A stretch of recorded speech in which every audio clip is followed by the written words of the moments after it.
আরে মা কি হয়েছে?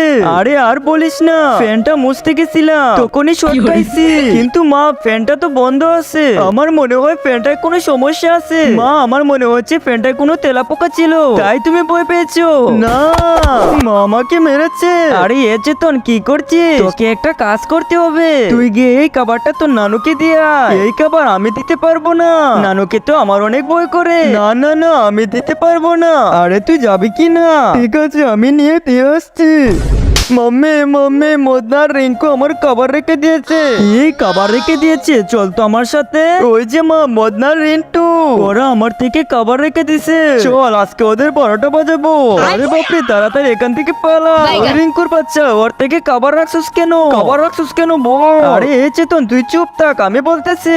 রিঙ্কু এখন বল, বল খাবার কেন রাখছো? যা তাহলে তুই বল। রিঙ্কু বলবে কিনা বল। মাকে বল আমার থেকে খাবার কেন রাখছো।